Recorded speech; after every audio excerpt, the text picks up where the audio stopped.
Shalom Jemaat Gibeon, Happy Sunday. Selamat datang di ibadah online Gibeon Church.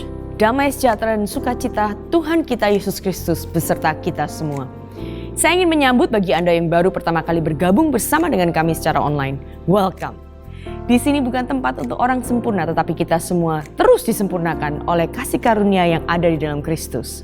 Saya mengundang kita semua untuk mengikuti ibadah dengan khidmat dan aktif berpartisipasi memuji bersama dan mendengarkan firman Tuhan dengan segenap hati dan pikiran kita.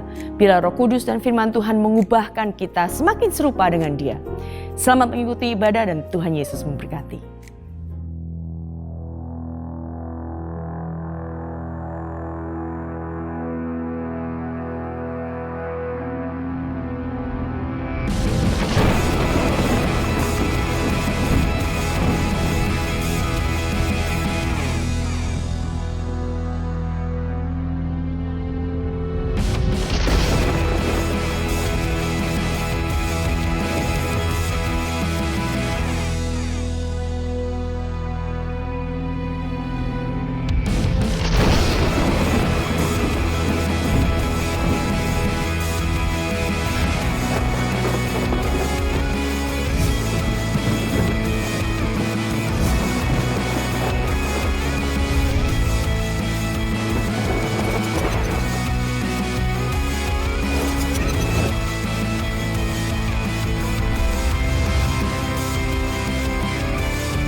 Halo jemaat sekalian, saya percaya kita semua bersuka cita, amin.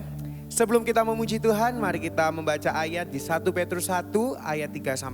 Demikianlah firman Tuhan. Terpujilah Allah dan Bapa Tuhan kita Yesus Kristus yang karena rahmat-Nya yang besar telah melahirkan kita kembali oleh kebangkitan Yesus Kristus dari antara orang mati kepada suatu hidup yang penuh pengharapan untuk menerima suatu bagian yang tidak dapat binasa, yang tidak dapat cemar dan yang tidak dapat layu, yang tersimpan di sorga bagi kamu, yaitu kamu yang dipelihara dalam kekuatan Allah karena imanmu, sementara kamu menantikan keselamatan yang telah tersedia untuk dinyatakan pada zaman akhir. Bergembiralah akan hal itu, sekalipun sekarang ini kamu seketika harus berduka cita oleh berbagai-bagai pencobaan. Mari saudara kita memuji Tuhan, saya percaya Tuhan Allah kita ada di pihak kita, amin. Mari angkat suaramu, angkat sembahmu, come on. Dalam bahaya dan kegelapan, melalui lembah kau bersamaku. Kau yang di depan, yang memimpinku, hanya di dalammu keselamatanku. Puji Allah, Dia di pihakku. Kasih Bapa sungguhlah perlindungan.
dapat pisahkan, maut tak lagi berkuasa.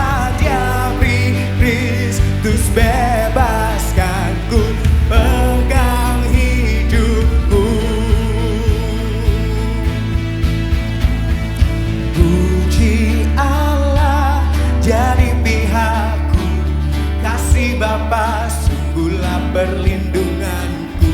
Mari puji kasih-Nya besar, siapakah lawanku bila Dia di come on. Puji Allah jadi pihakku, kasih Bapa sungguhlah perlindunganku. Mari puji kasih-Nya besar, siapakah lawanku bila Dia di pihakku. Thank you Lord.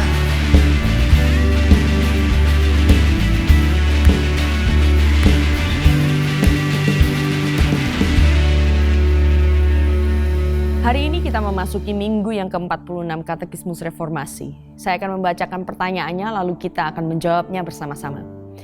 Apakah perjamuan kudus itu? Kristus memerintahkan semua orang Kristen untuk makan roti dan minum dari cawan perjamuan sebagai peringatan penuh syukur akan Dia dan kematiannya. Perjamuan kudus adalah perayaan kehadiran Allah di tengah-tengah kita yang membawa kita ke dalam persekutuan dengan Allah dan satu sama lain, yang memberi makan dan memelihara jiwa kita. Juga sebagai penantian akan saat kita makan dan minum bersama Kristus di dalam kerajaan Bapanya. Ayat bacaan kita hari ini diambil dari 1 Korintus pasal 11 ayat 23-26. Sebab apa yang telah kuteruskan kepadamu telah aku terima dari Tuhan, yaitu bahwa Tuhan Yesus pada malam waktu Ia diserahkan, mengambil roti dan sesudah itu Ia mengucap syukur atasnya, Ia memecah-mecahkannya dan berkata, inilah tubuhku yang diserahkan bagi kamu, perbuatlah ini menjadi peringatan akan aku.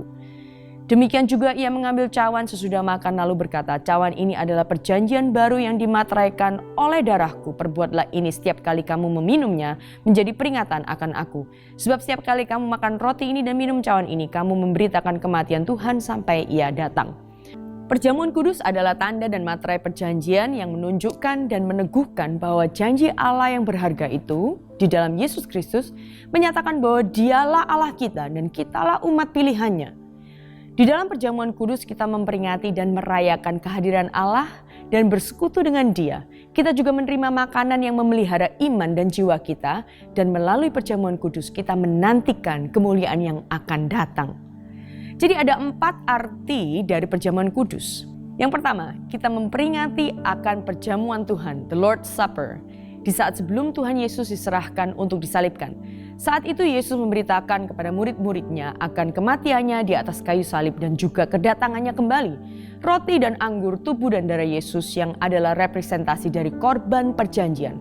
Hal ini menunjukkan bahwa kematiannya adalah inisiatif dari Tuhan, bahwa Dia menyerahkan nyawanya sendiri sebagai korban pengganti kita untuk mengampuni dosa-dosa kita. Oleh karena itu setiap kali kita merayakan perjamuan kudus, kita mengingat apa yang Yesus lakukan bagi kita di atas kayu salib.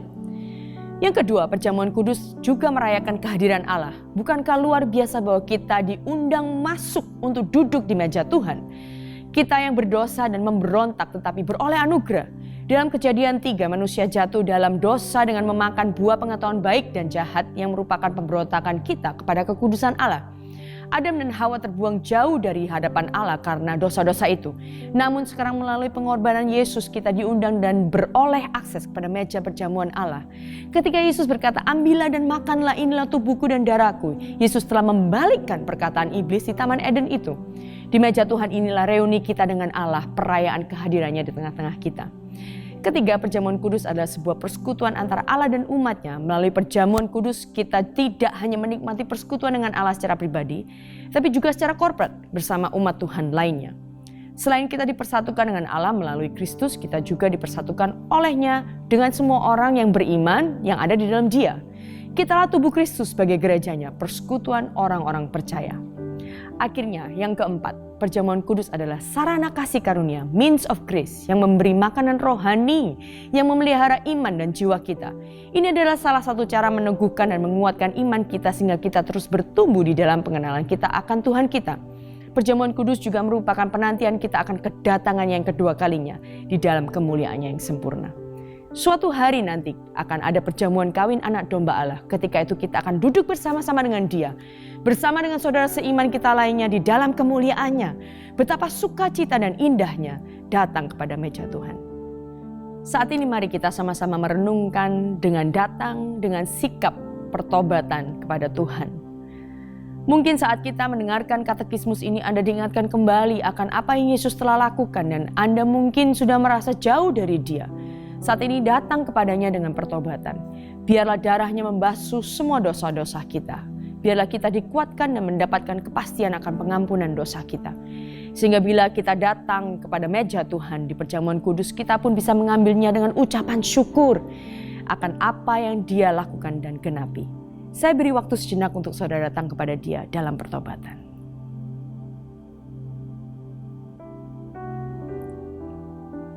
Bapa dalam surga, kami bersyukur Tuhan akan sakramen-sakramen yang Kau berikan kepada kami sebagai peringatan akan apa yang Kau sudah lakukan bagi setiap kami yang memberontak kepadamu.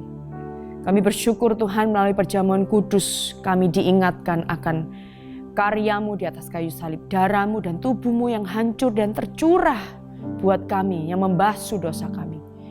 Bagi kami Tuhan yang saat ini masih bergumul akan dosa-dosa kami, bergumul dengan kelemahan kami. Biarlah katekismus ini mengingatkan kami kembali betapa luar biasanya kasih-Mu kepada kami. Dan bagi kami yang ada di dalam Engkau, kami semestinya sudah menang atas dosa-dosa kami. Dan kami diterima oleh Engkau. Kami saat ini menyerahkan sekali lagi kehidupan kami, kelemahan kami, pergumulan kami Tuhan, ke dalam tangan-Mu. Biarlah kebenaran yang kami dengar melalui katekismus hari ini meneguhkan kami kembali. Bahwa di dalam Engkau ada suatu kekuatan. Di dalam Engkau kami punya jalan keluar. Engkau sudah mengampuni kami, Engkau memberikan kami hati yang baru dan masa depan yang baru. Terima kasih Tuhan Yesus. Kami bersyukur, kami menyembah-Mu Tuhan. Hanya di dalam nama Tuhan Yesus kami berdoa. Amin.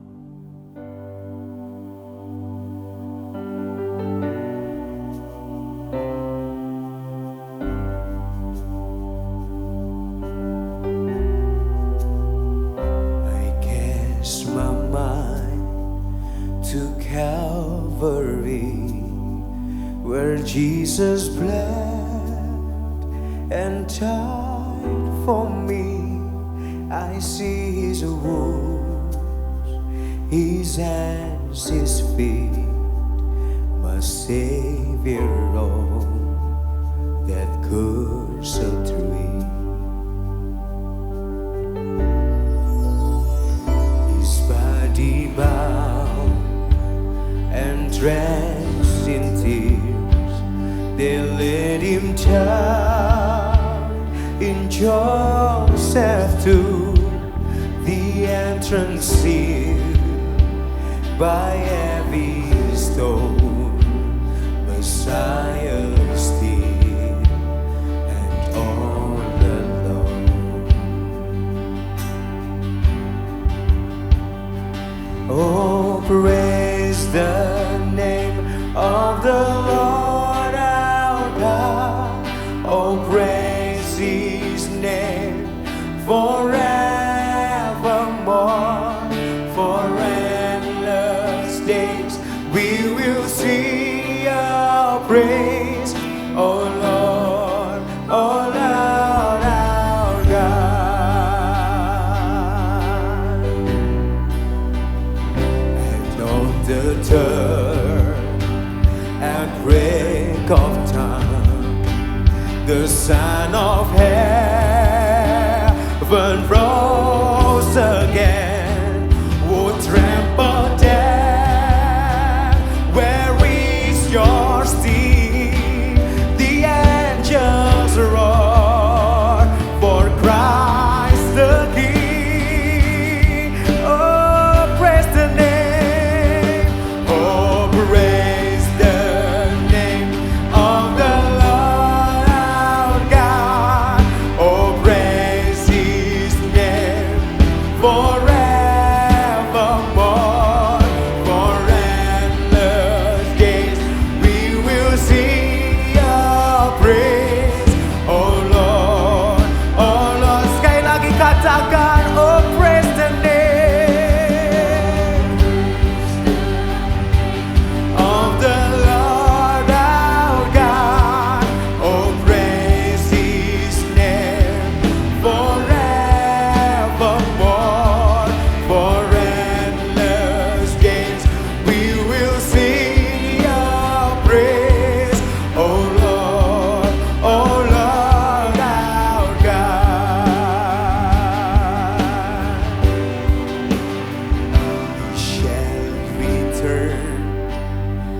robes of white, the blessing sun shall pierce the night, and I will rise among the saints, my gaze transfixed on Jesus' face. Biarlah ini menjadi doa setiap kita, angkat suara kita.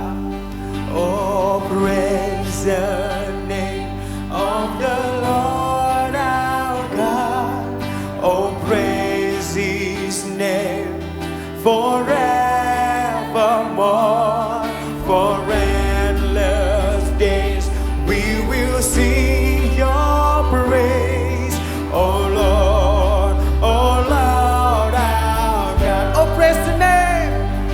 Oh, praise the name of the Lord our God. Oh, praise His name forevermore. For endless days we will sing your praise. Oh Lord, oh praise the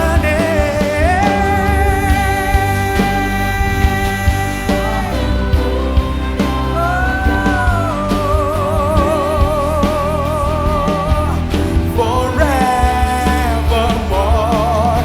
For endless days we will sing your praise. Oh Lord our God. Oh Lord our God. Oh Lord our God. Oh Lord our God.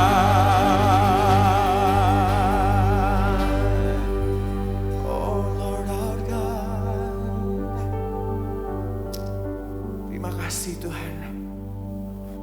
Kami bersyukur Tuhan, Engkau rela menyerahkan nyawamu Tuhan untuk disalib, menebus setiap dosa kami Tuhan, memberikan kami perdamaian Tuhan dengan Bapa Tuhan. Kami bersyukur Tuhan. Ajar kami Tuhan untuk memandang kepada karya salib-Mu setiap musim dalam hidup kami Tuhan. Dalam suka kami, dalam duka kami Tuhan. Biarlah mata kami selalu tertuju kepadamu. Pandangan kami selalu tertuju padamu Tuhan. Thank you Lord.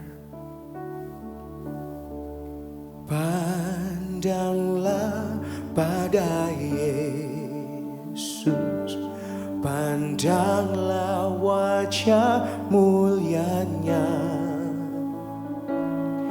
Isi dunia menjadi suram dalam sinar kemuliaannya.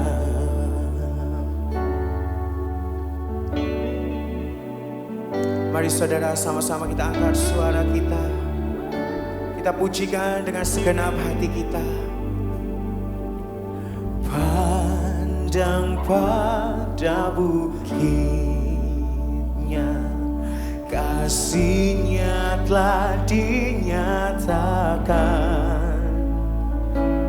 Sang Anak Allah berikan hidupnya, hutang dosaku dihapuskan. Yesus, ku pandang wajah-Mu. Yesus, harta abadiku. Kau ku puja, ku sembah, penyelamat sejati. Oh Yesus, ku pandang wajah-Mu.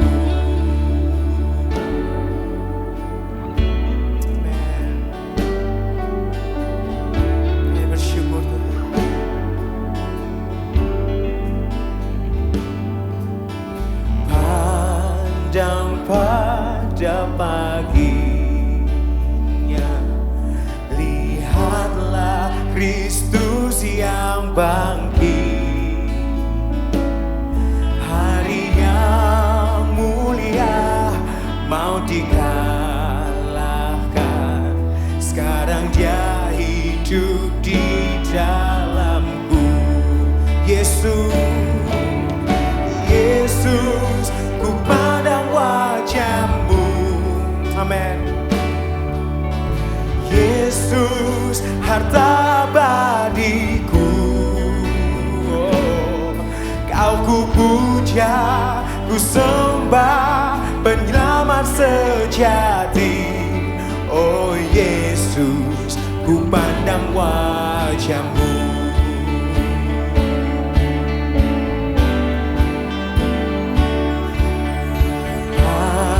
Pandanglah pada surga, Sang Raja akan datang kelak. Lutut bertelut, lidah mengaku kemuliaan milik Kristusku. Come on. Yesus, ku pandang wajah-Mu. Yesus, harta abadiku. Kami memuja-Mu Tuhan. Ku sembah, penyelamat sejati. Oh Yesus, ku pandang wajah. Sama-sama kita angkat suara kita. Yesus, ku pandang wajah-Mu. Yesus, harta abadiku. Kau ku puja, ku sembah, penyelamat sejati. Oh Yesus, ku pandang wajah-Mu. Oh Yesus, ku pandang wajah-Mu. Oh Yesus, ku pandang wajah-Mu. Benar Tuhan, melalui lagu ini Tuhan, ini doa kami Tuhan. Kami mau selalu memandang kepada-Mu Tuhan. Kami gak mau memandang kepada dunia ini Tuhan, tapi kami mau memandang kepada-Mu Tuhan. Karena di dalam-Mu Tuhan ada pengharapan yang sejati Tuhan. Ini kami Tuhan, ini hidup kami. Ajar kami Tuhan untuk selalu melekat kepada-Mu Tuhan. Untuk selalu bergantung kepada-Mu Tuhan. Terima kasih Tuhan. Bapak, sebentar kami akan mendengarkan firman-Mu Tuhan. Biarlah firman-Mu ini tertanam dalam hati kami dan kami bisa melakukannya dalam keseharian kami Tuhan. Biarlah kami menjadi terang dan garam-Mu Tuhan di dalam dunia yang gelap ini Tuhan. Terima kasih Tuhan. Hanya di dalam nama Tuhan Yesus kami berdoa. Amin. Sebelum kita mendengarkan firman Tuhan, mari sama-sama kita mempersiapkan diri untuk memberi kepada pekerjaan Tuhan di tempat ini. Saudara bisa memberi secara online dengan cara mentransfer ke rekening gereja Gibeon yang tertera dalam layar Anda, atau dengan scan QR Code dengan aplikasi-aplikasi yang ada di layar Anda.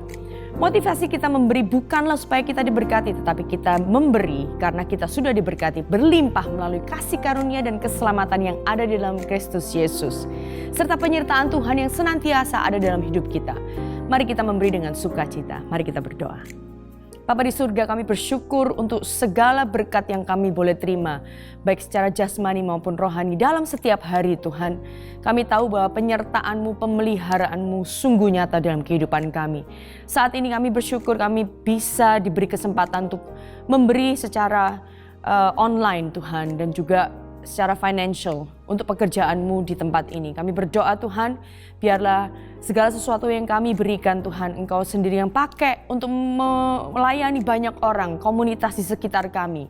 Dan juga untuk pekerjaanmu. Kami berdoa untuk setiap kebutuhan yang ada di dalam setiap keluarga Tuhan. Kami tahu bahwa kami bersandar hanya kepada pemeliharaanmu. Terima kasih Bapa, kami serahkan seluruh kehidupan kami hanya ke dalam tangan-Mu, hanya di dalam nama Tuhan Yesus. Kami berdoa dan bersyukur. Amin. Silakan memberi saudara. Hi Church, welcome home and this is Gibeon Weekly News.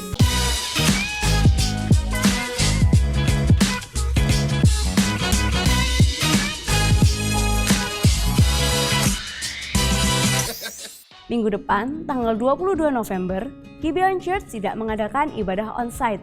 Jadi Anda dapat mengikuti ibadah secara online melalui YouTube Gibeon Church Surabaya pada pukul 8, 10.30 dan 16.30 dan tayang juga di live channel hari Minggu pada pukul 7 malam. Jadwal acara yang akan datang, ringkasan khotbah dan informasi tentang Gibeon Church dikemas menjadi satu dalam Gibeon App. Gibeon App ini dapat Anda download di Google Play Store dan App Store secara gratis. Pastikan Anda menikmati fasilitas yang disediakan. Untuk Anda yang baru dan ingin mengetahui lebih lanjut mengenai Gibeon Church, Anda bisa klik link yang ada di description box yang akan menghubungkan Anda dengan website kami dan Anda dapat mengisi Hello Form. Apabila ada pertanyaan, Anda bisa bertanya dengan tim kami melalui nomor WhatsApp yang tersedia. Memperkenalkan pada Anda YouTube Gibeon Worship. Anda dapat menikmati lagu yang dinyanyikan tiap minggu oleh Gibeon Church kapanpun dan dimanapun. Kunjungi YouTube channel Gibeon Worship. Don't forget to like, share, and subscribe. This is Gibeon Weekly News. Happy Sunday and enjoy the sermon.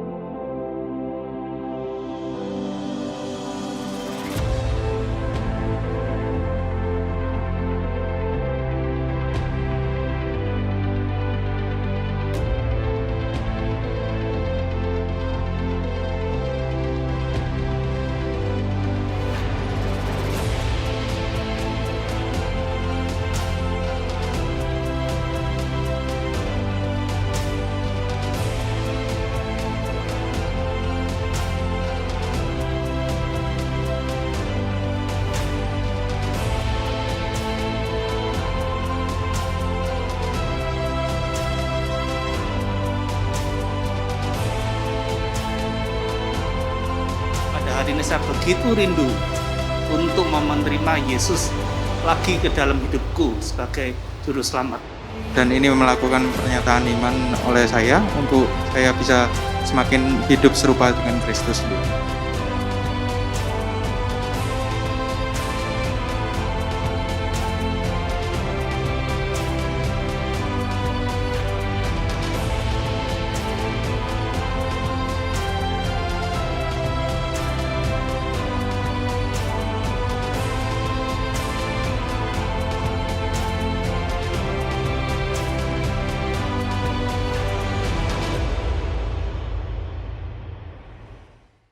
Salam sejahtera jemaat semua yang dikasihi Tuhan. Saya percaya saudara semua diberkati dan kami percaya minggu ini teman-teman yang juga ikut dalam ibadah onsite juga pasti diberkati. Dan saya berdoa saudara semua yang tetap ada di dalam online, saudara hari ini akan mendapatkan sesuatu. Nah bagi saudara yang baru join with us, welcome to Gibeon Church. Kita mempunyai hashtag bukan tempat untuk orang sempurna. Tetapi puji Tuhan, Tuhan yang sempurna berinisiatif oleh anugerahnya dan kasih karunia-Nya menyelamatkan kita, orang berdosa yang penuh dengan kelemahan dan ketidaksempurnaan ini. Bukan hanya itu, Dia juga tinggal di dalam kita untuk menyempurnakan kita oleh anugerahnya, kuasa Injilnya dan kuasa Roh Kudusnya. Amin saudara. Nah sesuai dengan video yang baru kita saksikan, selama pandemi kita membaptis beberapa orang. Puji Tuhan, saya mau celebrate teman-teman kita yang dibaptis, ada 10 orang lebih. Dan juga saya saat ini ingin mengapresiasi teman-teman yang sudah mengambil kelas doktrin Anda Pasti Selamat. Jadi kelas doktrin ini adalah untuk kita semua yang baru dan ingin mengenal dan mengartikulasikan kenapa kita percaya apa yang kita percayai. Nah selama pandemi ini kita sudah buka 2 kelas. Dan juga kita buka kelas Anda Pasti Berubah. Buat teman-teman yang sudah lulus dari kelas APS, Anda pasti selamat dan juga sudah melayani. Mereka pun juga mengambil kelas Anda Pasti Berubah. Nah, untuk APS, Anda pasti selamat semester pertama, 63 orang lulus, luar biasa. Dan APS semester 2, Anda pasti selamat semester 2, 75 orang full online. Tadi yang pertama, minggu pertama dan kedua, ketiga onsite karena waktu itu masih belum pandemi. Kemudian minggu keempat sampai minggu ke-9 kita melakukannya online. Jadi total peserta APS yang lulus semester pertama dan semester kedua 138 orang. Saya sangat mengapresiasi teman-teman semua. Anda begitu bergairah untuk belajar dan mengenal Kristus. Itu merupakan sesuatu yang sangat berharga. Dan juga total APB, teman-teman yang sudah mengikuti kelas Anda Pasti Berubah, yaitu 74 orang. Saya pun juga ingin mengapresiasi Anda semua. Amin. Nah, bagi saudara yang belum melayani, belum tergabung di dalam small group, care group, kelompok kecil, saya undang untuk Anda bisa mencari komunitas-komunitas, karena tanpa komunitas kita tidak bisa bertumbuh dan semakin serupa dengan Kristus. Amin. Nah, hari ini adalah minggu yang terakhir kita akan mengakhiri khotbah berseri Exodus. Exodus sudah ada 2 bagian, yaitu yang pertama di semester yang pertama, dan ini adalah khotbah yang ke-14 dari semester kedua, Exodus bagian 2. Jadi total Exodus kita sudah berkhotbah selama 31 khotbah, saudara. Jadi kalau saudara sampai miss, saudara bisa cek YouTube kita di Gibeon Church Surabaya, atau di Spotify, atau di Joox, atau saudara bisa download app kita di Google Play Store atau di App Store untuk iTunes, saudara ya. Nah, hari ini adalah yang paling akhir. Judul dari khotbah saya adalah Drawn In. Apa maksudnya drawn in? Kalau saudara perhatikan gambar ini, saudara lihat di sebelah kotak Exodus ada 2 bagian, ada kata-katanya. Yang pertama adalah He draws us out. Tuhan membawa kita keluar. Kemudian di sebelah kirinya, to draw us in, untuk membawa kita masuk. Nah, saudara bisa mengetahui bahwa melalui cerita Keluaran kita bisa melihat bahwa Tuhan membawa keluar bangsa Israel dan membebaskan bangsa Israel yang dibelenggu oleh perbudakan Mesir selama 430 tahun melalui Musa. Tuhan membawa mereka keluar dan membawa mereka masuk ke tanah perjanjian. Dan ini merupakan simbol yang merupakan penggenapan atas nubuatan yang nantinya akan digenapi di perjanjian baru, yaitu Tuhan Yesus Kristus.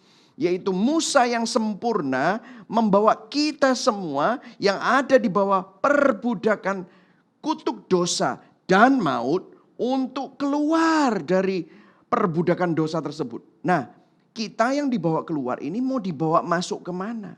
Apakah nanti di surga ataukah sekarang?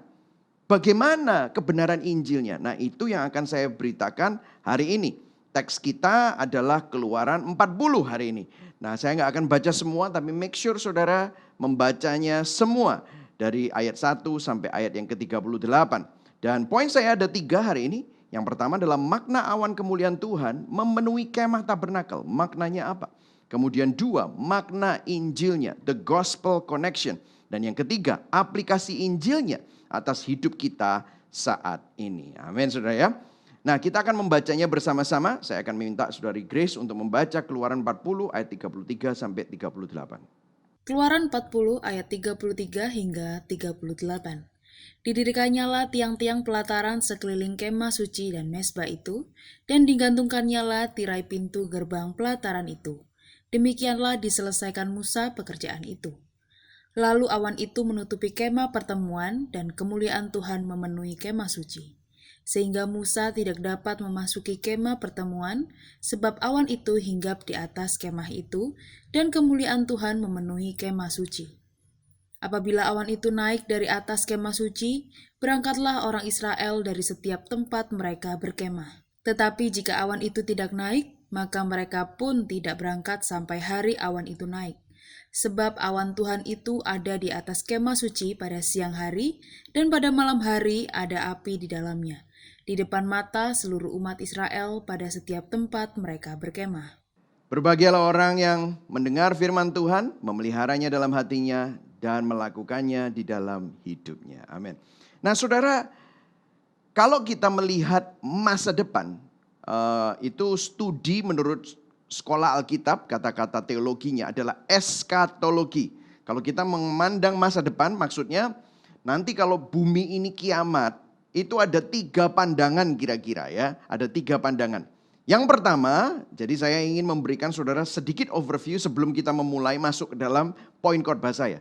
Jadi waktu kita memandang masa depan, eskatologi ada 3 pandangan yang umum di dunia ini. Dan saya tidak punya waktu untuk berbicara mengenai teologi secara teologisnya ya.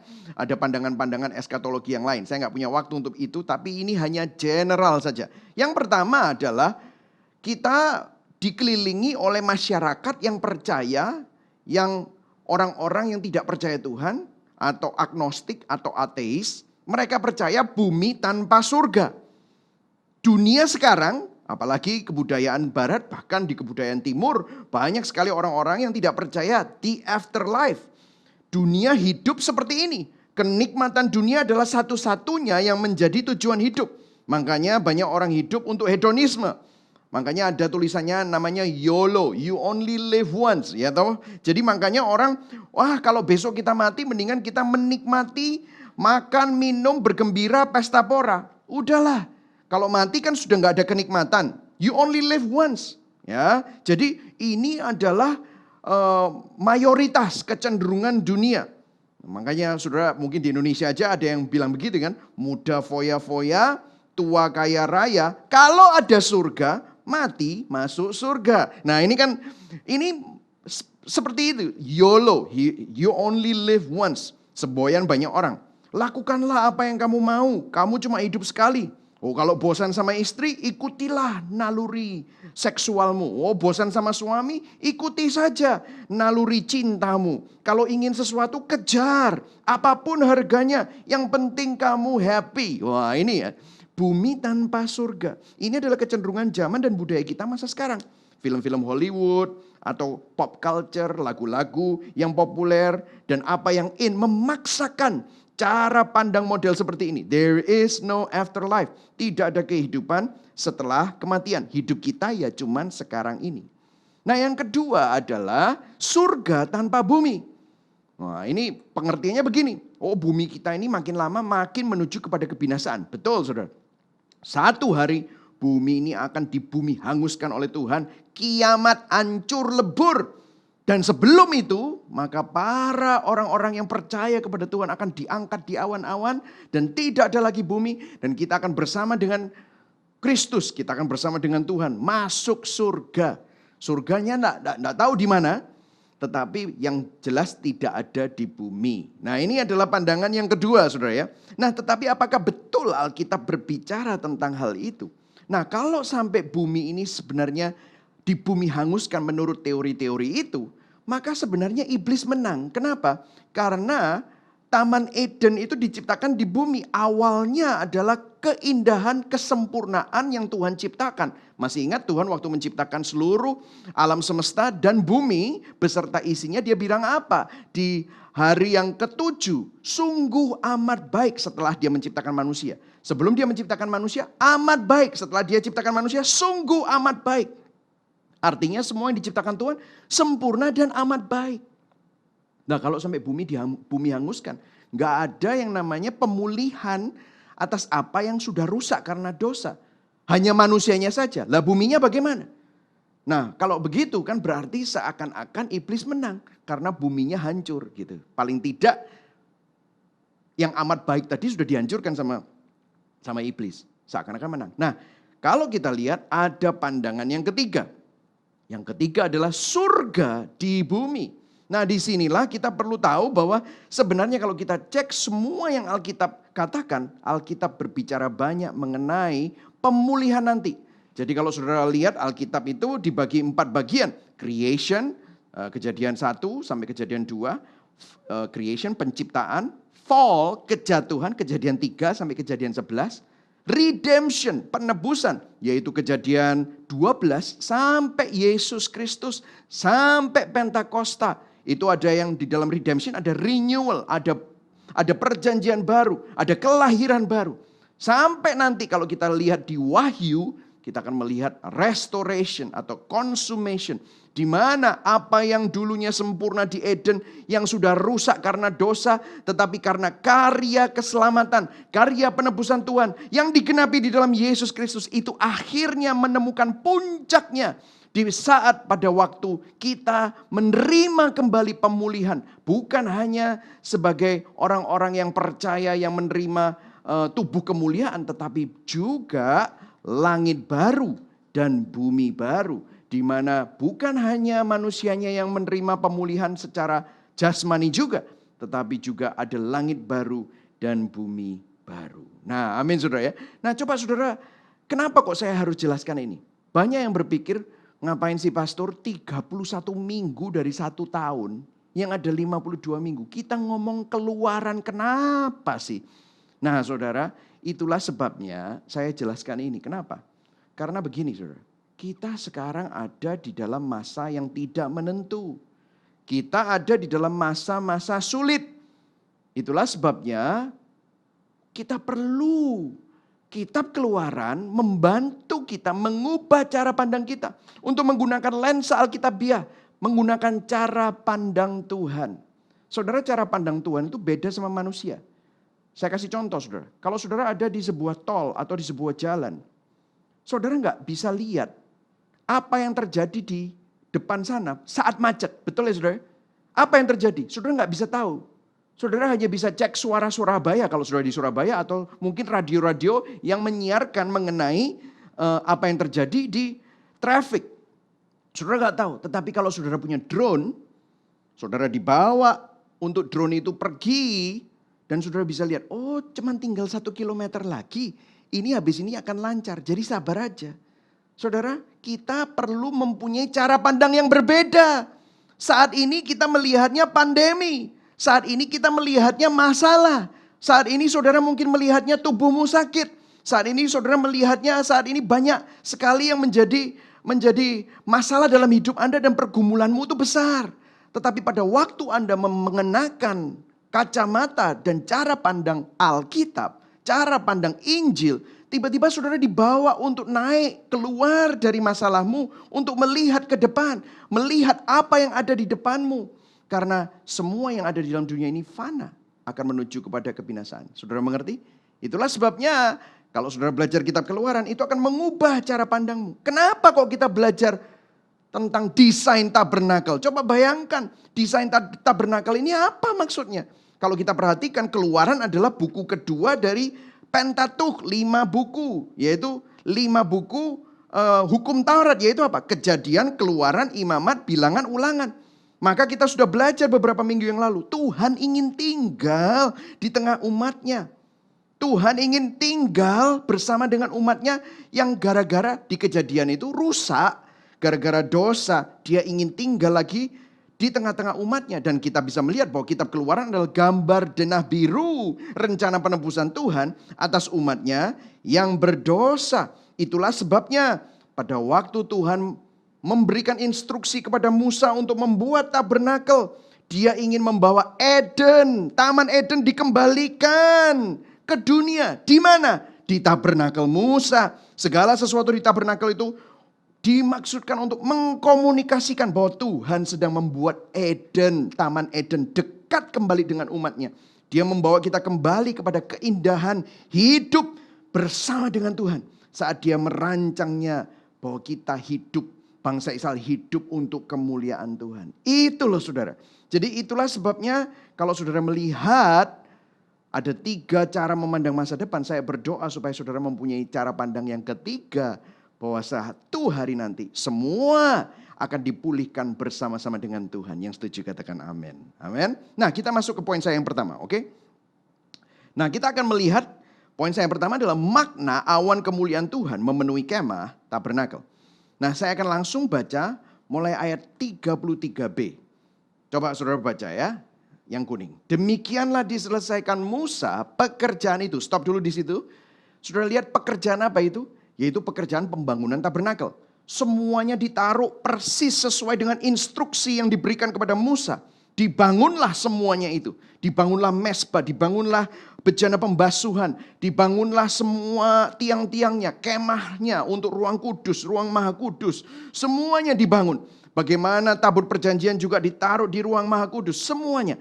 Demikianlah diselesaikan Musa pekerjaan itu. Ayat 34, kita baca sama-sama. 1, 2, 3. Lalu awan itu menutupi kemah pertemuan. Dan kemuliaan Tuhan memenuhi kemah suci. Nah, bahasa aslinya tidak ada kata lalu. Karena ayat 34 dimulai dengan apa? Lalu awan itu.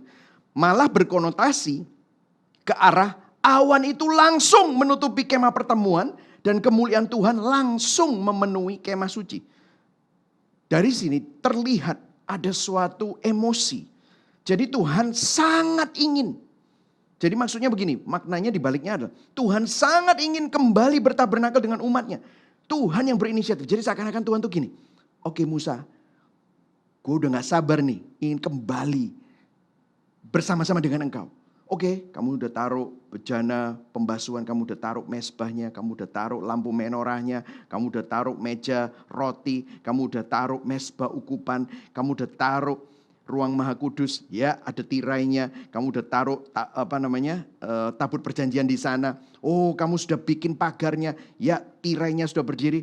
Begitu selesai, langsung Tuhan masuk. Itu menunjukkan bagaimana Tuhan itu sudah gak sabar. Karena apa yang sudah rusak gara-gara dosa itu, dia sudah membuat rencananya dan akhirnya ada suatu kesempatan. Ini sesuatu yang luar biasa. Menunjukkan apa? Menunjukkan keinginan serta inisiatif Tuhan untuk bertabernakel dengan umatnya. Amin saudara. Bukankah ini kabar baik? Bahwa bukan kita, bukan manusia yang berinisiatif. Tetapi Tuhan yang memikirkan. Tuhan yang menunjukkan keinginan. Tuhan yang berinisiatif. Untuk apa? Tinggal dengan umatnya. Ini merupakan kabar baik dan ini sudah dimulai dari awal. Dari saat bangsa Israel belum punya tabernakel. Dan begitu tabernakelnya berdiri, maka langsung Tuhan mendiami tabernakel tersebut. Amin saudara. Ini merupakan kabar baik. Nah tetapi ada yang menarik di sini. Dikatakan apa? Ayat 35. Jadi ayat 34, awan menutupi kemah pertemuan dan kemuliaan Tuhan memenuhi kemah suci. Ayat 35-nya, sehingga Musa tidak dapat memasuki kemah pertemuan. Sebab awan itu hinggap di atas kemah itu dan kemuliaan Tuhan memenuhi kemah suci. Loh, kok aneh ya? Tadi kelihatannya Tuhan sangat ingin tinggal dan bertabernakel dengan umatnya. Loh, tapi Musa gak bisa masuk. Jadi Musa mungkin udah senang, wih ini Tuhan lagi masuk. Tetapi begitu dia mau masuk, gak boleh. Gak boleh. Nah coba saudara perhatikan kenapa kok seperti ini. Nah saya akan ulang sedikit apa yang pernah saya sampaikan di khotbah-khotbah yang lalu. Saudara perlu sadar manusia berdosa tidak bisa tinggal dengan Tuhan yang Maha Kudus. Upah dosa adalah maut. Kita gak bisa tinggal dengan Tuhan. Nah ini merupakan sebuah dilema yang selalu terjadi. Suatu tension yang selalu terjadi di perjanjian lama. Manusia berdosa tidak bisa tinggal dengan Tuhan yang Maha Kudus. Makanya meskipun Tuhan itu ingin tinggal di tengah-tengah umatnya, dia membutuhkan tabernakel pada saat itu. Dan begitu tabernakel dipenuhi dengan kemuliaan Allah, orang tidak bisa sembarangan masuk. Kenapa? Karena manusia adalah manusia yang berdosa. Dan Tuhan adalah Tuhan yang Maha Kudus. Itulah sebabnya kalau saudara perhatikan, itu kan Keluaran 40 adalah pasal terakhir dari kitab Keluaran. Nah kalau saudara masuk di Imamat 1, yaitu buku selanjutnya. Jadi Kejadian, Keluaran, Imamat 1. Musa tidak boleh masuk, tetapi apa yang terjadi di Imamat 1? Tuhan, ayo kita baca sama-sama. Tuhan memanggil Musa dan berfirman kepadanya dari dalam kemah pertemuan. Masih ingat ini sambungan saudara ya. Dari dalam kemah pertemuan. Di mana kemahnya? Di dalam tabernakel itu. Di mana Tuhan sudah bersemayam dalam bentuk awan. Dan dia berkata begini, berbicaralah kepada orang Israel dan katakan kepada mereka, apabila seseorang di antaramu hendak mempersembahkan persembahan kepada Tuhan, Baca sama-sama, haruslah persembahanmu yang kamu persembahkan itu dari ternak, yakni dari lembu, sapi, atau dari kambing, domba. Kenapa kok Musa nggak bisa masuk? Kenapa kok orang nggak bisa sembarangan masuk? Karena Tuhan itu kudus. Yang setuju katakan amin. Masih ingat ya saudara, ini pelajaran dari Exodus bagian 2 mungkin minggu ke-7 atau minggu ke-8. Bahwa Tuhan itu kudus. Dan seperti instruksi di imamat bahwa satu-satunya cara menghadap Tuhan hanya melalui korban penebusan. Karena kita manusia yang berdosa, bangsa Israel manusia yang berdosa, harus ada korban penebusan. Di mana korban tersebutlah yang menanggung dosanya. Dan korban itu harus tidak bercacat dan tidak bercela. Dan ketidakbercacatan dan ketidakbercelaan dari korban tersebut tertukar. Sehingga orang yang berdosa itu akhirnya bisa mendapatkan atonement, pengampunan dosa untuk ketemu dengan Tuhan. Karena ada pertumpahan darah dan ada domba yang disembelih untuk menggantikan hukuman Allah. Nah, saudara bisa melihat ini. Satu-satunya cara menghadap Tuhan hanya melalui korban penebusan. Wow, ini luar biasa sekali. Nah, coba saudara lihat ayat 36. Ayat 36-nya dikatakan apa? Apabila awan itu naik dari atas kemah suci, berangkatlah orang Israel dari setiap tempat mereka berkemah. Ayat 37. Tetapi jika awan itu tidak naik, maka mereka pun tidak berangkat sampai hari awan itu naik. Jadi saudara bisa melihat bahwa Tuhan ingin bertabernakel dengan umatnya. Dan dia ingin berfellowship dengan umatnya. Umatnya tidak bisa sembarangan masuk karena harus melalui imam yang mempersembahkan korban, harus ada korbannya. Dan saudara lihat bagaimana kemuliaan Tuhan dan hadirat Tuhan itu menyertai dan menuntun bangsa Israel. Apabila awan itu naik, maka mereka semua akan beres-beres semuanya dan mengikuti kemana awan itu pergi. Tetapi jika awan itu tidak naik, awan itu berhenti, maka mereka pun akan berhenti di tempat itu. Dan akan menunggu sampai awan itu akan berjalan lagi. Wow, ini sesuatu yang luar biasa. Di mana bangsa Israel tidak pernah dituntun. Mereka ada di bawah suatu perbudakan. Tetapi sekarang mereka dikasih kebebasan. Mereka punya hadirat Allah. Dan hadirat Allah itu memimpin mereka setiap langkah mereka. Saudara, apa yang bisa kita pelajari dari semuanya ini? Saudara perlu tahu satu hal. Ini seringkali kita dapatnya terbalik. Hari ini saya ingin meluruskan semuanya itu. Kita seringkali membuat hadirat Tuhan itu seakan-akan menjadi jimat kita. Kita seringkali membuat hadirat Tuhan seakan-akan dia yang menjadi jin keberuntungan kita. Tetapi kalau kita lihat di sini, yang memimpin bukan bangsa Israel minta Tuhan memimpin. No, tetapi Tuhan yang memimpin bangsa Israel dan bangsa Israel yang harus mengikuti Tuhan. Jadi begini saudara, kehadiran Tuhan di tengah umatnya bukan untuk menjadi jongos umat Tuhan, bukan. Tetapi kehadiran Tuhan di tengah umatnya supaya dia menjadi raja yang berdaulat. Seringkali kita geritnya terbalik, seringkali kita yang maksa. Bangsa Israel enggak gini loh, waduh Tuhan ini lembahnya enak nih. Tolong dong jangan jalan, kalau jalan soalnya di sana ini padang gurun, kalau di sini lembahnya enak. Banyak pepohonan, nggak panas. Kita tinggal di sini aja. Terus Tuhan, ya udah, awannya nggak jalan. Nggak gitu loh. Kalau awannya jalan, bangsa Israel harus ikut. Bangsa Israel nggak bisa sendirian. Bangsa Israel yang harus nurut sama Tuhan, bukan Tuhan yang nurut sama bangsa Israel. Halo, saudara mengerti ini? Bahwa sering kali kita get it upside down. Kita yang memaksa Tuhan untuk setuju dengan kita. Padahal semestinya kita yang mengikuti tuntunan Tuhan. Jadi kehadiran Tuhan di tengah umatnya bukan untuk jadi jongos saudara. Tetapi Tuhan adalah Raja yang berdaulat. Yang setuju katakan amin. Bagaimana dengan hidup saudara dan saya? Seringkali kita lebih suka untuk memaksa Tuhan supaya kita mendapatkan apa yang kita mau. Seringkali kita sering komplain dengan Tuhan. Kenapa Tuhan kok izinkan ini terjadi? Kenapa Tuhan kok izinkan itu terjadi? Nah kalau kita perhatikan ayat selanjutnya. Dikatakan ayat 38. Sebab awan Tuhan itu di atas kemah suci pada siang hari. Siang hari awan dan pada malam hari ada api di dalamnya. Di depan mata seluruh umat Israel pada setiap tempat mereka berkemah. Ini menunjukkan bahwa awan ini memimpin bangsa Israel.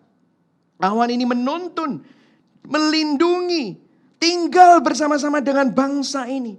Bahkan kalau saudara selidiki perjanjian lama ini terjadi selama beberapa abad. Sampai di kitab Yehezkiel, di mana kemuliaan Tuhan itu pergi dari bangsa Israel. Ada kalanya saudara, mereka bangsa Israel dipimpin ke tempat yang tidak nyaman. Ada kalanya mereka dibawa ke tempat yang sangat nyaman.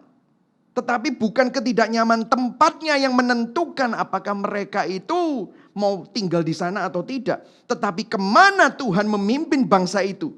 Jadi dari sini kita bisa belajar saudara. Poinnya bukan apa yang kita hadapi. Tetapi siapa yang berjalan bersama dengan kita. Siapa yang menuntun dan menyertai kita.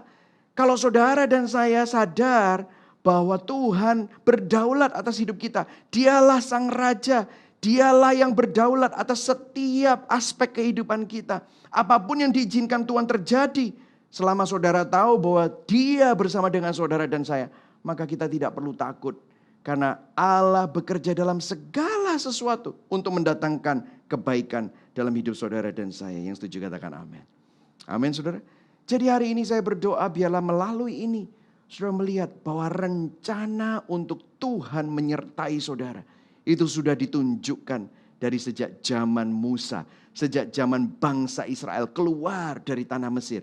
Sudah didemonstrasikan melalui simbol-simbol yang ada melalui desain tabernakelnya. Inilah menunjukkan bagaimana Tuhan itu begitu setia. Dan sampai sekarang, disinilah saya akan masuk ke dalam gospel connection, makna Injilnya saudara. Saudara seringkali kita lupa bahwa ini semua hanyalah gambaran tentang apa yang akan datang. Kalau kita sudah mendengar di khotbah-khotbah yang lalu bahwa kata-kata tabernakel diulang lagi muncul di perjanjian baru. Saya hanya ambil di Yohanes 1 ayat 14 pada waktu firman itu. Yohanes 1 ayat 1 berkata, pada mulanya adalah firman dan firman itu adalah Allah dan firman itu bersama-sama dengan Allah. Ayat 14-nya dikatakan apa? Firman itu menjadi manusia. Siapa dia? Yesus Kristus. Dan dia apa? Tinggal. Kata-kata tinggal di situ. Skeno. Yang berbicara mengenai tabernakel. Tuhan bertabernakel. Dan kalau saudara masih ingat, tabernakel tadi dipenuhi dengan asap, dipenuhi dengan roh Allah. Dipenuhi dengan ada api, ada awan. Dan roh Allah tinggal di tengah-tengah bangsa Israel. Yesus sendiri yang merupakan inkarnasi Allah. Tinggal di tengah-tengah umatnya lagi. Melalui Kristus. Dan kalau saudara masih ingat, waktu Yesus mau memulai pelayanannya, dia dibaptis oleh Yohanes Pembaptis. Waktu dia keluar dari air, pada waktu Yesus keluar dari air, maka langit terbuka. Ada merpati yang turun dan ada keluar. Ada suara dari surga. Di sini saudara melihat ada Allah Tritunggal yang sedang beroperasi, Allah Bapa. Dia berkata inilah anakku yang kukasihi, pribadi kedua dari Allah Tritunggal. Kepadanya lah aku berkenan. Dan ada lambang dari Roh Kudus yaitu burung merpati, di mana Kristus disertai. Kristus memiliki Roh Kristus itu mulai beroperasi di dalam hidup Yesus Kristus untuk menyelesaikan rencana penebusan Allah. Dan saudara tahu semua ini Yesus sebelum dia disalib, dia berkata kepada murid-muridnya. Disinilah gospel connection-nya. Yohanes 14 ayat 16 sampai 18. Aku akan minta kepada Bapa dan Ia akan memberikan kepadamu seorang saudara? Penolong yang lain. Supaya Ia menyertai kamu selama-lamanya. Yaitu Roh kebenaran. Dunia tidak dapat menerima Dia sebab dunia tidak melihat Dia dan tidak mengenal Dia. Tetapi kamu mengenal Dia sebab Ia menyertai kamu dan saudara? Akan diam di dalam kamu. Kemudian dia menyamakan roh kebenaran itu dengan dirinya. Aku tidak akan meninggalkan kamu sebagai yatim piatu. Ayat 18b. aku datang kembali kepadamu. Wow. Saudara, apa yang dinubuatkan Tuhan melalui tabernakel Musa di dalam Yesus Kristus menjadi kenyataan.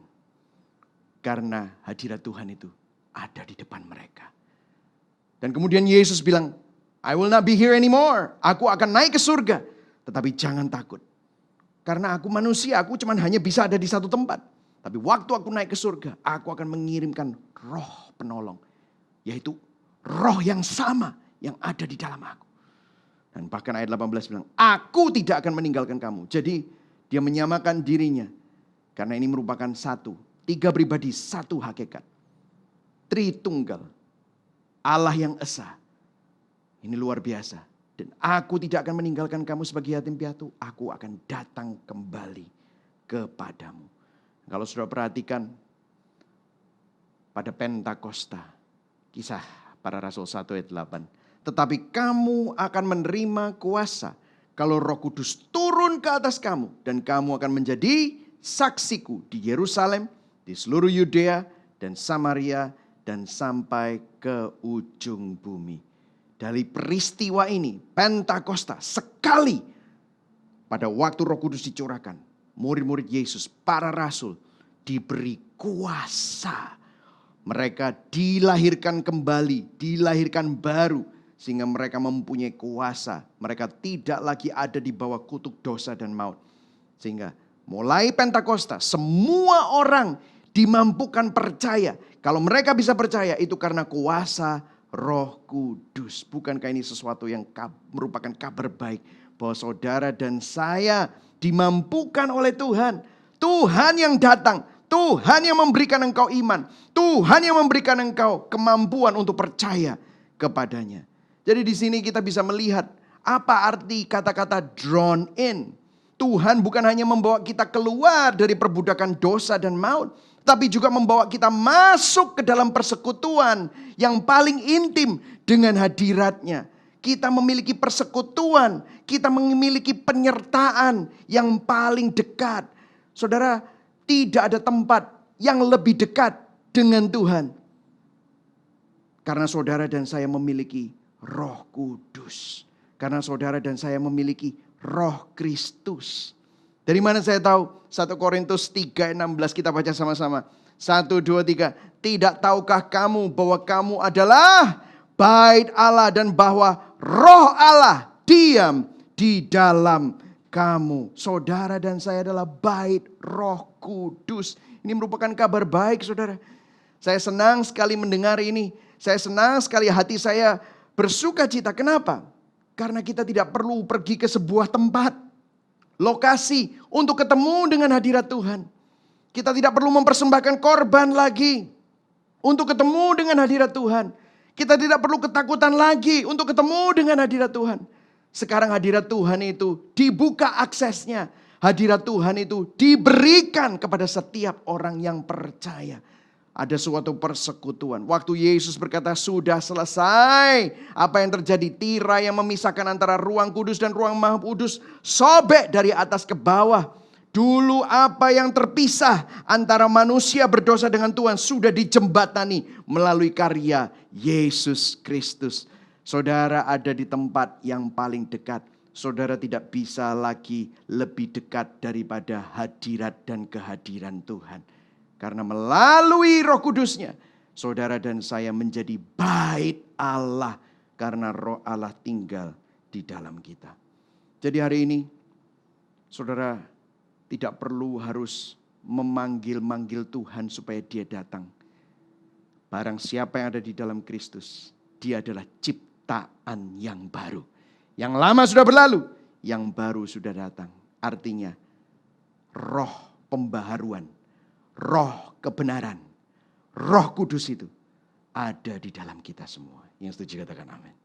Bukankah ini merupakan kabar baik? Hari ini saya berdoa, saudara dan saya adalah orang-orang yang sudah diselamatkan. Bagaimana dengan respon kita? Disinilah saya masuk ke dalam poin saya yang ketiga. Aplikasi Injilnya atas hidup kita saat ini. Saudara, saya akan kembali kepada 3 pandangan tadi. bumi tanpa surga, surga tanpa bumi, surga di bumi. Saudara tahu, surga di bumi tidak harus menunggu nanti. Gini loh saudara, seringkali kita ini salah sangka. Saudara, surga adalah tempat di mana satu-satunya yang kamu miliki dan yang saudara dan saya nikmati adalah kehadiran Tuhan, adalah kemuliaan Tuhan dan hadirat Tuhan. Yang setuju katakan amin. Neraka adalah tempat bukan hanya di sana tidak ada Tuhan, tetapi semua yang fana pun nanti akan binasa. Itulah neraka. Sebenarnya surga bukan dimulai kalau kita mati atau pada saat langit baru atau bumi baru, tetapi surga dimulai sekarang. Saat kehadiran Tuhan menjadi satu-satunya sumber sukacita kita. Saat kehadiran Tuhan menjadi satu-satunya sumber kepenuhan kita. Sedangkan kalau saudara perhatikan, neraka juga dimulai dari sekarang. Ketika kita berusaha menikmati semua isi dunia ini menjadi sumber kepenuhan kita, tetapi kita kehilangan Tuhan. Makanya Yesus bilang, apa gunanya kamu memiliki seluruh isi dunia ini, tetapi kehilangan hidupmu. Kenapa? Kalau hidupmu terpisah dari Tuhan, maka kamu binasa. Itulah sebabnya Tuhan ingin, akulah jalan, kebenaran dan hidup. Itu kata Yesus. Karena dia bukan hanya penunjuk jalan, tetapi dialah jalannya. Dia bukan hanya penunjuk ke arah kehidupan, karena dialah sang kehidupan itu. Dia bukan hanya menunjukkan kepada kebenaran, tetapi dialah sang kebenaran itu. Kalau kamu percaya kepada Yesus, kamu memperoleh jalan, kamu memperoleh kehidupan, kamu memperoleh kebenaran. Dan kamu dipersatukan dan diperdamaikan kembali dengan sang pencipta kita, dengan Allah. Nah saudara, satu hari seluruh isi dunia dan segala isinya yang fana akan binasa dan berlalu. Maka saudara yang hidup terpisah dari Tuhan, saudara tidak akan memiliki apa-apa. Itulah neraka saudara. Kalau kita adalah orang-orang yang sudah diselamatkan, biarlah kita tidak hidup untuk dunia. Biarlah kita sadar bahwa hidup kita bukan hanya sekedar pada saat ini yang umurnya 70, 80, 90 tahun. Kalau Tuhan mengizinkan. Tapi biarlah kita sadar bahwa ada kekekalan yang menunggu kita. Penderitaan kita di zaman sekarang tidak sebanding, seperti Rasul Paulus berkata di 1 Korintus. Tidak sebanding dengan kemuliaan yang sudah disediakan Bapa di dalam kekekalan. Amin saudara. Kalau saudara perhatikan, sadarkah saudara, roh yang sama yang memenuhi tabernakel Musa adalah roh yang sama yang ada bersama dengan Yesus Kristus. Adalah roh yang sama yang dicurahkan atas para rasul. Dan itu juga roh yang sama yang ada bersama saudara dan saya. Saudara, sebagai penutup, saya ingin mengingatkan kita semua. Biarlah kita berhenti hidup di dalam dikotomi. Saudara ngerti maksud saya dikotomi? Seringkali sebagai orang yang beragama, kita datang ke gereja, kita dengar firman Tuhan, kita bisa nyanyi memuji Tuhan. Tapi begitu amin, doa berkat, kita pulang seakan-akan kita hidup di dalam dunia kita sendiri. Kalau kerja ya kerja. Kalau mengasuh keluarga, membesarkan anak, mempunyai relationship suami dan istri, itu tidak ada hubungannya dengan agama. Seakan-akan kita hidup di dalam kotak-kotak yang berbeda. Dikotomi, rohani dan yang spiritual tidak ada hubungannya dengan yang jasmani. Ataupun kalau ada hubungannya, kita hanya menghubungkan sedikit-sedikit saja. Saudara, kalau roh yang sama yang memenuhi tabernakel Musa, roh yang sama yang ada bersama dengan Yesus Kristus, roh yang sama yang dicurahkan para rasul, itu juga ada bersama dengan kita. Maka pada waktu kita bekerja, roh itu bersama dengan kita. Pada waktu kita kuliah, sekolah, roh itu bersama dengan kita. Waktu kita menjalin hubungan, roh itu bersama dengan kita. Saya yakin ada begitu banyak saudara yang saat ini sedang bergumul, tidak nyaman dengan hubungan-hubungan yang mungkin saat ini tidak berkenan dengan apa yang menjadi kehendak Tuhan dalam hidupmu. Dengan hal-hal yang mungkin saat ini praktek-praktek yang mungkin kau lakukan, yang saudara tidak damai sejahtera. Dan Tuhan ingin untuk kau berani melangkah dengan iman untuk bisa menemukan pekerjaan yang baru mungkin. Mungkin ada dorongan-dorongan di mana saudara disuruh untuk keluar dari comfort zone saudara. Untuk berjalan dengan iman dan tidak lagi dilumpuhkan oleh ketakutan. Biarlah saudara mulai menghidupi identitasmu yang baru. Biarlah saudara tidak hidup di dalam dikotomi. Biarlah saudara tidak hidup di dalam keterpisahan dengan Tuhan. Meskipun saudara semestinya mempunyai Roh Kudus. Ada banyak dari kita yang mungkin sudah mengabaikan suara yang selalu memimpin kita untuk kembali kepada Tuhan. Hari ini saudara, saya berdoa supaya kita dapat bertobat, supaya kita bisa melihat keindahan Tuhan. Pada waktu saudara mendengar ini, saudara sudah mendengar 31 khotbah tentang Keluaran. Saya berdoa supaya saudara bukan cuma hanya makin pintar, bukan cuma hanya makin handal pengetahuan tentang teologinya, tapi saudara juga makin menghidupi panggilanmu, menghidupi anugerah Tuhan. Sehingga doktrin-doktrin yang saudara kenal, yang saudara ketahui tidak menjadi teori, tetapi saudara hidupi. Sehingga saudara menjadi saksi. Sehingga tempat di mana engkau tinggal, orang bisa melihat ada sesuatu yang berbeda. Ada unsur Tuhan. Ada Kristus yang bercahaya. Kenapa? Karena tubuhmu, hidupmu adalah bait Allah. Ada roh Allah yang tinggal di dalam kamu. Amin saudara. Saya mau mengajak kita berdoa. Sebelum kita berdoa bersama, mari sama-sama kita naikkan lagu yang tadi kita nyanyikan. Turn your eyes unto Jesus. Pandanglah kepada Yesus.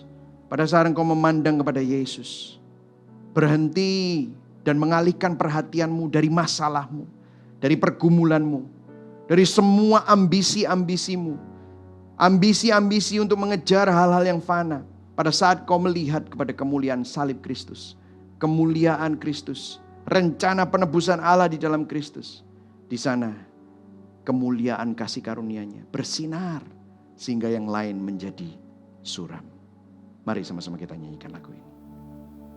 Turn your eyes upon Jesus. Look full in His wonderful face. And the things of earth will grow strangely dim in the light of His glory and grace.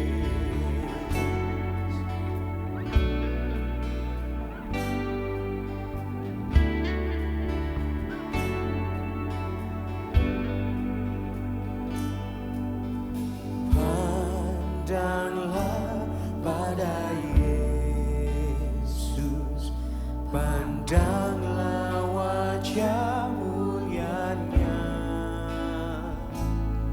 Isi dunia menjadi suram dalam sinar kemuliaan-Nya.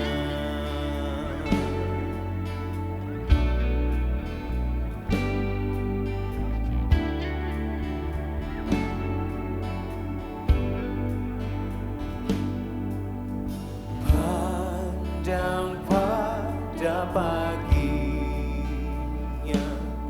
lihatlah Kristus yang bangkit.